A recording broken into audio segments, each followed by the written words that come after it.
भाऊ ॾिसी पियो पाण वारनि हमरान जा कम अमल खां ॾरो, बाक़ी फेसबुक ते दॿो दॿ अहिड़ा दानेश्वर जे एतिरा ई बहादुर आहिनि त लहन मैदान ते ख़बर पवे, बाक़ी सोशल मीडिया ते 2 अखर लिखी पंहिंजी पर में वॾो कारनामो सर अंजाम ॾियनि था। अदा ॻाल्हि ॿुध, पाण वटि सभ खां वॾो ॾोह सच लिखण ई त आहे। ऐं मूंखे हीअ ॻाल्हि सम्झ में नथी अचे त तव्हां अमल कहिड़ी बला खे चओ था। शायदि तव्हांजी नज़र में रोड ब्लॉक करणु, हड़तालूं करणु या धरणा हणणु अमल जी तशरीह सिर्फ़ इहा ई आहे। पोइ छा घर खट ते वेही सोचणु, होटलनि ते वेही वक़्तु बर्बाद करणु ऐं टोला ठाहे मेला घुमणु इहो अमल आहे?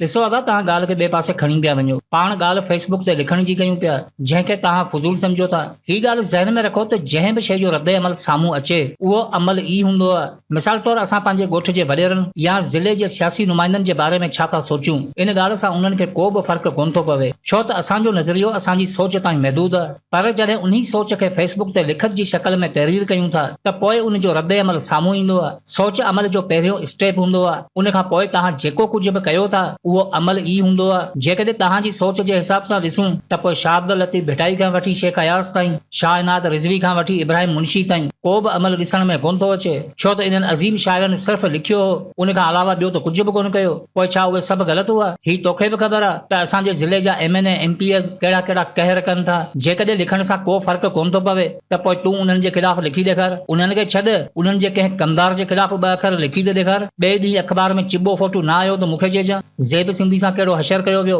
विसरी वियो छा?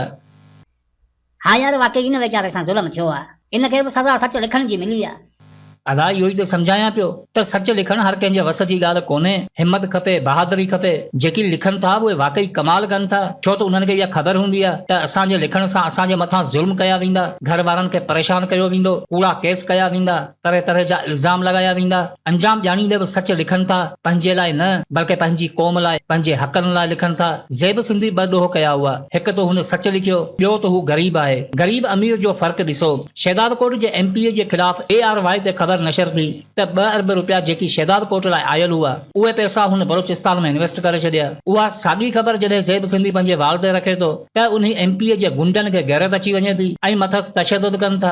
जेकॾहिं इन्हनि में एतिरी हिमत आहे त पोइ ARY जे सलमान इक़बाल ते तशदुद करे ॾेखारीनि। असांजी ॾाढो मुर्सी बि ग़रीबनि ते हलंदी आहे। काल टियों ॾींहुं वरी हिकिड़ो धाड़ेल मोहनलाल मोची खे अगवा करे उन खां 50 लख रुपया तावान घुरे पियो। वीडियो रिकॉर्ड करे तशदुद कयो वञे थो ऐं हुनखे ही चयो वञे थो त पंहिंजे भाउ खे चो पैसा ॾे ऐं हिन वीडियो खे शेयर करे। हिकु ग़रीब मोची खे अगवा करे हिन पंहिंजी गैरत ॾेखारे छॾी। 50 लख रुपया घुरी हिन पंहिंजो अकल ॾेखारे छॾियो। पर वीडियो शेयर करण वारी ॻाल्हि अञा ताईं सम्झ में नथी अचे, छो त हिन खे मतिलबु सिर्फ़ मोहनलाल जे भाउ सां हो जेको हिन खे पैसा ॾींदो। बाक़ी वीडियो शेयर करे पूरी दुनिया खे ॾेखारण जो मक़सदु छा आहे? मिसाइल टेक्नोलॉजी त हिन इजाद कोन कई जो दुनिया ॾिसी वाह वाह करे आहे। हक़ीक़त छा आहे ख़बर नाहे, पर ईअं बि नाहे जी आहे। मफ़ादनि जी रांद आहे, पर हिते बि क़ुर्बान ग़रीब थियो आहे। मोहनलाल हुजे या ज़ेब सिंधी, अहिड़ा हज़ारे सिंधी बस बेगुनाह अज़ाबनि में पीढ़िया वञनि था। शर्म अचणु खपे अहिड़नि जलादनि खे जेकी मफ़ादनि खे अहसासनि खां मथां सम्झनि था।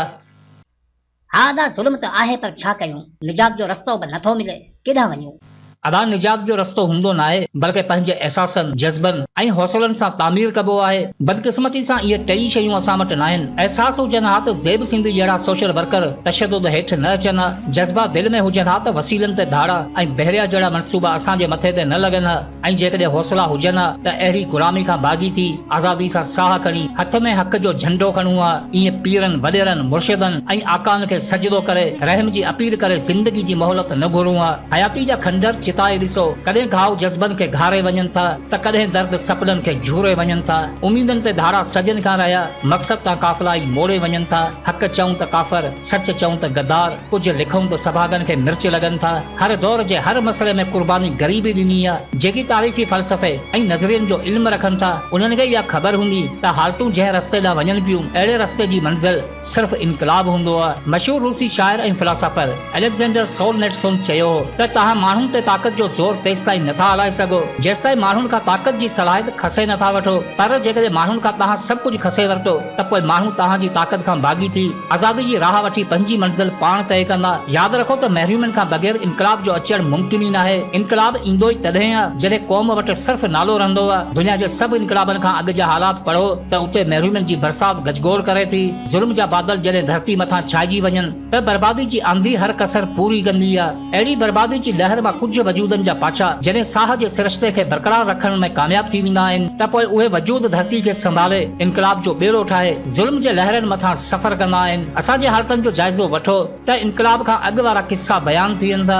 1789 में फ्रांस जी आवाम मानी वेले लाइ परेशान हुई। अॼु असांजी हालत बि घणी मुख़्तलिफ़ न आहे, पर संगमरमर जे टाइल ते वेही सोन जी प्लेट में चांदी जे चमचे सां बिरयानी खाइण वारे खे इन ॻाल्हि जो अहसासु न हूंदो। मज़ूरी करे 300 रुपया दिहाड़ी कमाइण वारे मज़ूर खां को पुछे त सही त बचनि जो पेट कीअं भरबो आहे। अधूरियूं ख्वाहिशूं रुठल ख्वाबनि जा वरसा खणी ज़िंदगी जो सफ़र कीअं थींदो आहे। केरु नथो मञे अलॻि ॻाल्हि आहे, पर हिते हर शख़्स कंहिं न कंहिं ज़ुल्म जो सतायल आहे। असांजे निज़ाम, असांजी हालतुनि असांखे तकलीफ़नि खां सवाइ कुझु ॾिनो ई न आहे। डॉक्टर विक्टर फ्रैंकल चवे थो त असां हालतुनि जा मारियल बि थी सघूं था ऐं हालतुनि खे फतेह बि करे सघूं था। अॼु महरूमी उन हद ताईं पहुची वई आहे जो करण लाइ असां वटि सिर्फ़ 2 रस्ता रहिया आहिनि, या त ज़मीन ते गोॾा खोड़े हथनि खे मथे खणी ही बयान कयूं त असीं तव्हांजा गुलाम आहियूं, या वरी हिकु हथु मथे खणी सभु हिकु थी ज़ुल्म ख़िलाफ़ जंग जो ऐलान कयूं। यादि रखो त ज़ालिम ज़ालिम हूंदो आहे, न हू मुल्क जो आहे न वरी क़ौम जो हूंदो आहे। हिन वक़्तु कंहिं तंज़ीम या कंहिं लीडर में ही उम्मीद रखण अजाई आहे त इन्हनि जे करे असांजी ज़िंदगीअ में बदिलाव ईंदो। हिते तंज़ीमनि जी रवायत ही रही आहे त ज़ुल्म थींदो आहे पोइ आवाज़ उथंदो आहे, पर ज़ालिम खे शिकस्त ॾियण वारी तंज़ीम अञा जुड़ी ई न आहे।